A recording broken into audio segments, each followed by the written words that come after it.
J'ai l'honneur, au nom du gouvernement de la République, de demander à l'Assemblée nationale l'abolition de la peine de mort en France. Et je dis simplement en rappelant la phrase de Jaurès, puisqu'à l'évidence, en vous, sa parole n'est pas éteinte.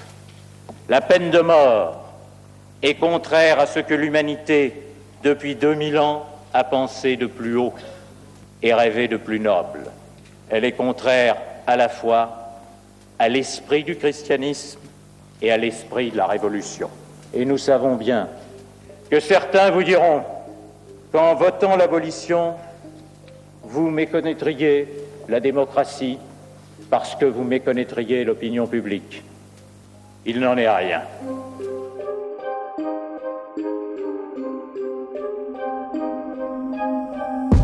Bonjour et bienvenue dans Le Monde Devant Soi, le rendez-vous géopolitique de Slate. Je suis Christophe Caron et je suis en compagnie de Jean-Marie Colombani, directeur de la publication de Slate. Bonjour Jean-Marie. Bonjour Christophe. Et d'Alain Frachon, éditorialiste au Monde et spécialiste des questions internationales. Salut Alain. Salut Christophe.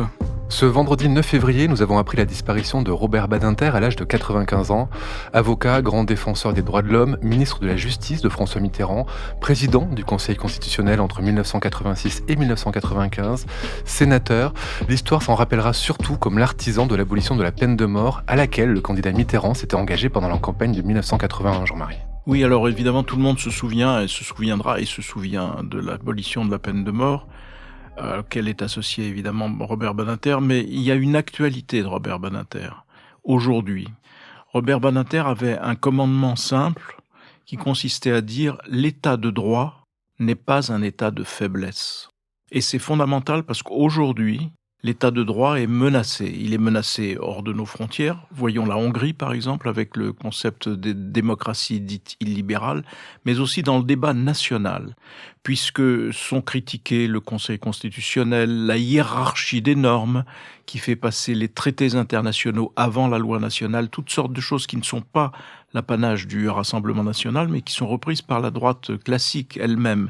Et donc la prochaine présidentielle verra ce thème majeur dans le débat, avec un risque évident que ne soient abandonnées ces conquêtes auxquelles Robert Badinter était particulièrement attaché et qu'il a défendu lui-même en qualité de président du Conseil constitutionnel. On peut considérer d'ailleurs qu'il a contribué plus que fortement à donner ses lettres de noblesse au Conseil constitutionnel. L'état de droit n'est pas un état de faiblesse, alors même que on nous explique partout aujourd'hui que si on est soumis à une immigration incontrôlée, si l'insécurité augmente, si les 7 plaies d'Égypte nous tombent dessus, c'est parce que nos lois ne sont pas assez dures, c'est parce qu'il faut remettre en cause la hiérarchie des normes, c'est parce qu'il faut se débarrasser de ces encombrants juges du Conseil constitutionnel.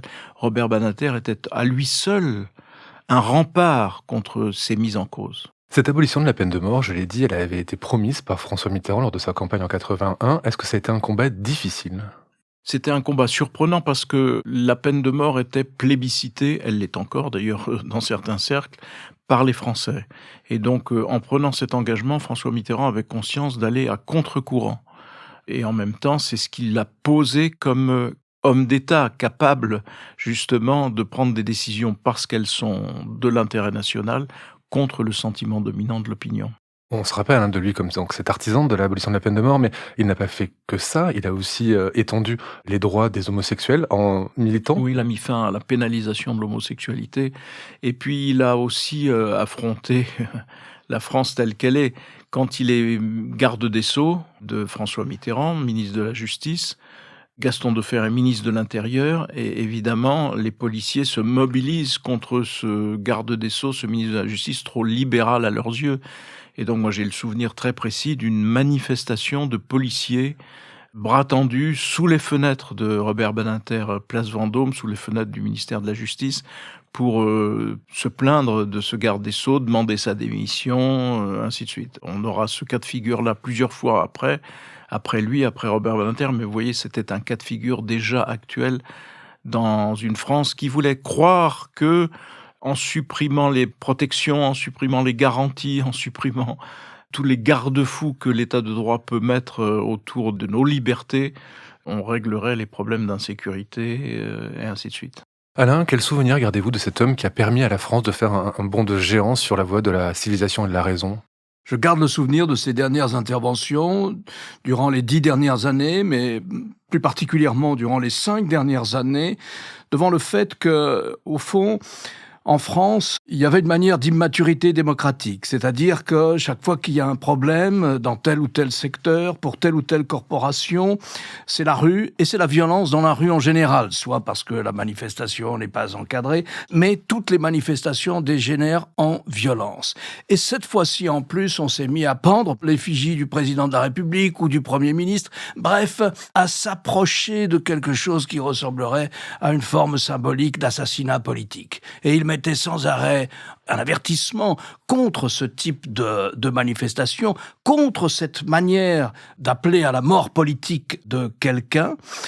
Et il ne comprenait pas que dans une démocratie où il y a des syndicats, des associations, des systèmes de médiation et d'intermédiation, la violence s'impose aussi facilement dans la vie publique.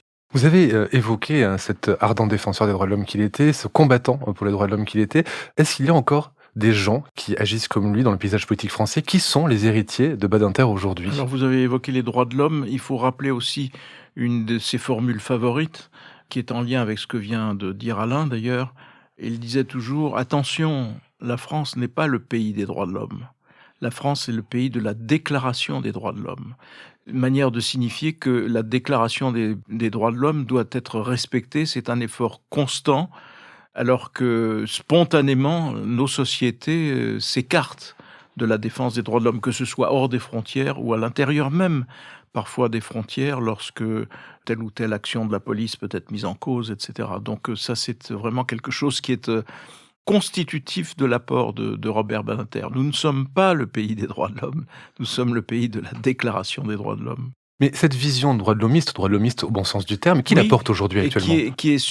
Déjà, c'est une vision qui a été très fortement contestée et qui est contestée depuis une bonne quinzaine d'années et qui est d'ailleurs un des éléments clés du boulevard qui s'offre maintenant devant le Rassemblement national. Parce que cette mise en cause des droits de l'homme transformée en droit de l'hommisme, c'est-à-dire en quelque chose de négatif, c'est vraiment une atteinte assez profonde à ce legs qui continue d'insupporter une partie de l'opinion qui devient aujourd'hui une opinion majoritaire, entraînée dans ce courant. Est-ce qu'il y a quelqu'un qui défend ou qui incarne aussi bien que Robert Badinter n'a pu le faire la défense des droits de l'homme? Non.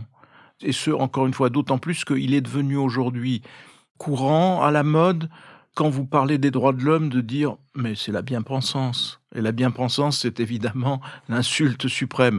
Comme si on devait se résigner à la malpensance, c'est-à-dire à penser contre la défense. Mais ceux qui, notamment à gauche, ont porté le fer contre les droits de l'homme au nom de ce fameux droit de l'hommisme, portent à mes yeux en tout cas une très lourde responsabilité. Merci Jean-Marie, merci Alain pour ce court épisode consacré à la disparition de Robert Badinter. Le Monde devant soi est un podcast produit par Slate Podcast avec Jean-Marie Colombani et Alain Frachon. Direction, production éditoriale, présentation Christophe Caron.